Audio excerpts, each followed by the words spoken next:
Dolphins, with whom it seems he has been embedded this season. All right, from the AFC playoff hunt to the NFC side of things, here's your top 6 teams as of right now, with 4 teams listed as way more than 4 teams. 1, 2, 3, 4, 5, 6 teams listed as in the hunt. They threw a couple in the mix there late.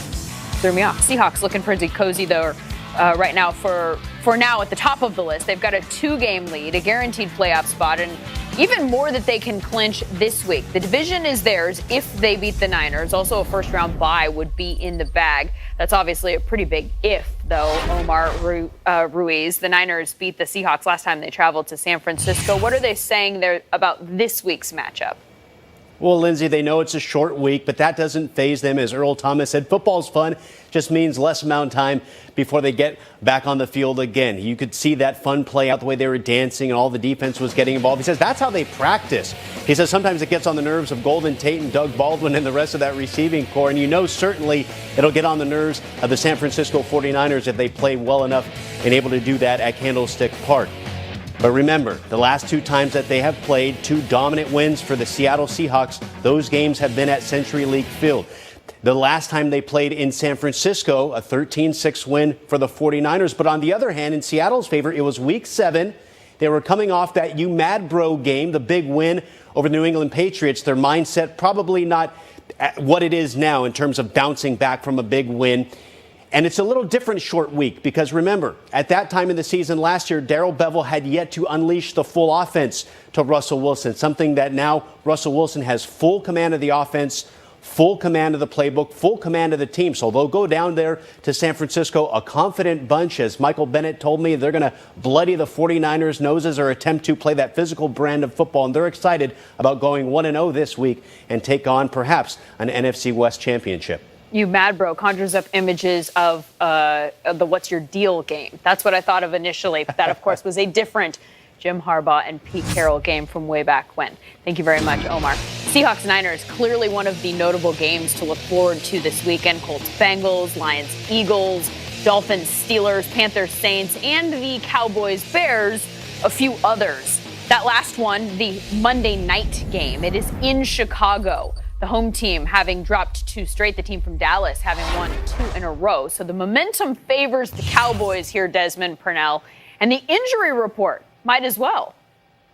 Oh, no doubt about that. Sean Lee, who's a good player, coming back at a good time from a hamstring injury. He will be on the field come Monday for that Chicago Bears showdown. He was expected to miss 3 to 4 games due to that hamstring injury, but he's back after only 2. Now, I spoke to head coach Jason Garrett, and he told me that Lee's best attribute is his desire to play the game. He told me that he's been using ointments, hyperbaric chambers, Tiger Balm, and more to get himself back on the field.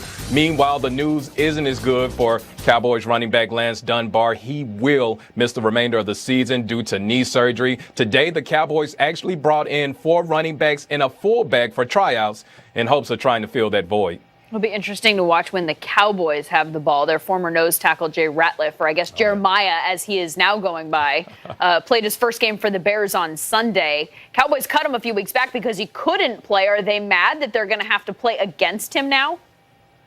Well, owner Jerry Jones did say he was frustrated seeing him play there when most thought he wasn't able when he left us. So there was some questionable circumstances. Keep in mind the Cowboys did release him on October 16th after a failed physical. His agent came out, said it was going to take 12 months for him to recover from that sports hernia. You look up a few weeks later, and he's playing for the Chicago Bears. Now, Ratliff is downplaying Monday's showdown, calling it just another game. But Jason Hatcher, who played 7 seasons here in Dallas with Jay Ratliff, said, don't believe the hype. Anytime you play your former team, you want to show up and show out. So this is just one of many interesting storylines heading into that Monday showdown, Lindsay. 12 months, 12 days. Maybe it was a typo. It'll be interesting to see what happens with him, obviously. Desmond, thank you. It'll also be interesting to see what happens with Tony Romo.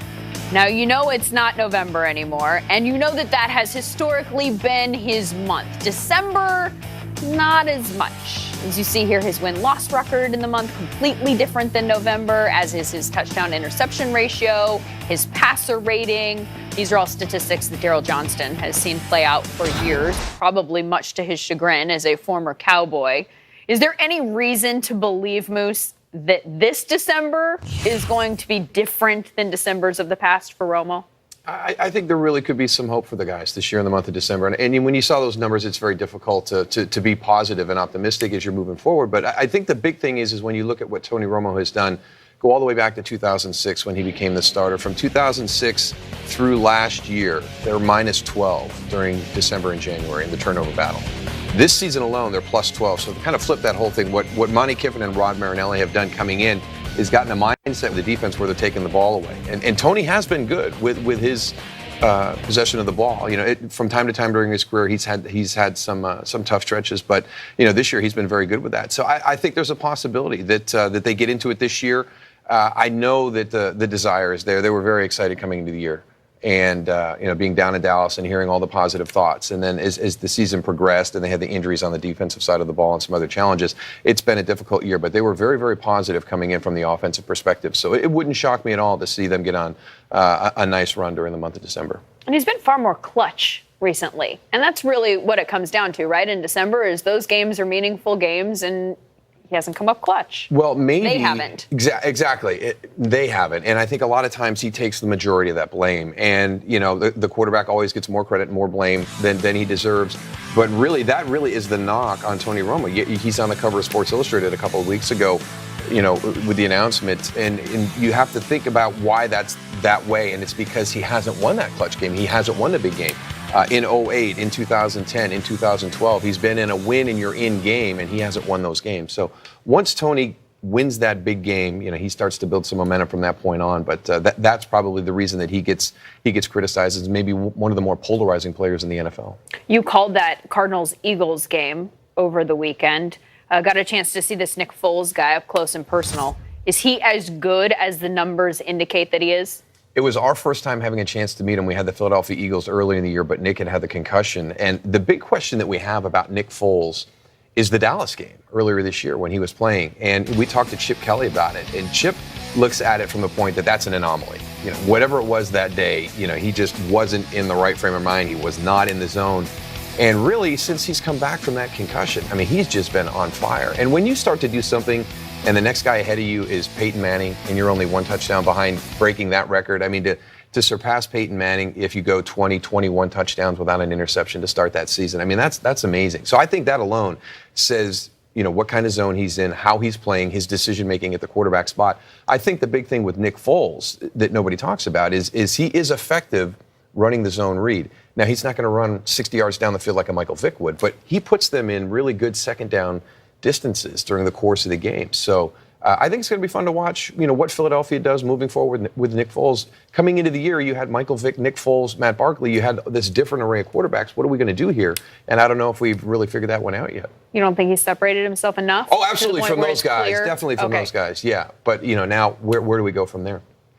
I assume you're going to be watching a Football Life tonight. I am. On your boys, the Great Wall of Dallas.